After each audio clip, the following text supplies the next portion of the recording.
Hi ಎಲ್ರಿಗೂ, ಇವತ್ತು ಮಾಡ್ತಾ ಇರೋದು ವೆಜಿಟೇಬಲ್ ಇಡ್ಲಿ. ಅದಕ್ಕೆ ಬೇಕಾಗಿರೋದು ಈರುಳ್ಳಿ, ತುರಿದಿರೋವಂಥ ಕ್ಯಾರೆಟ್, ನೆನೆ ಹಾಕ್ಕೊಂಡಿರೋವಂಥ ಕಡಲೆಬೇಳೆ, ಪುದೀನ, ಮೆಣಸಿನ್ಕಾಯಿ ಹಾಗೂ ಕೊತ್ತಂಬರಿ.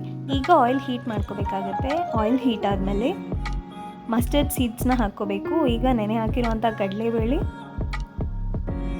ಈರುಳ್ಳಿ, ಮೆಣಸಿನ್ಕಾಯಿ ಇದೆಲ್ಲ ಚೆನ್ನಾಗಿ ಬೆಂದಾದ್ಮೇಲೆ ಕ್ಯಾರೆಟ್ ತುರಿದಿರೋದು ಹಾಕ್ಕೋಬೇಕಾಗುತ್ತೆ. ಅದಾದಮೇಲೆ ಕೊತ್ತಂಬರಿ ಹಾಗೂ ಪುದೀನ ಎಲ್ಲ ಚೆನ್ನಾಗಿ ಬೆಂದಾದ್ಮೇಲೆ ಸೈಡಿಗೆ ಇಟ್ಕೋಬೇಕಾಗುತ್ತೆ. ಈಗ ಇಡ್ಲಿ ಹಿಟ್ಟಲ್ಲಿ ಈ ಮಿಕ್ಸರ್ನ ಮಿಕ್ಸ್ ಮಾಡಿಕೊಂಡು ಇಡ್ಲಿನ ಇಡೋಕ್ಕೆ ಪ್ರಿಪೇರ್ ಮಾಡ್ಕೋಬೋದು. ಇದು ತುಂಬಾ ಚೆನ್ನಾಗಿರುತ್ತೆ, ಫ್ಲಫಿಯಾಗಿ ಬರುತ್ತೆ. You all can try this.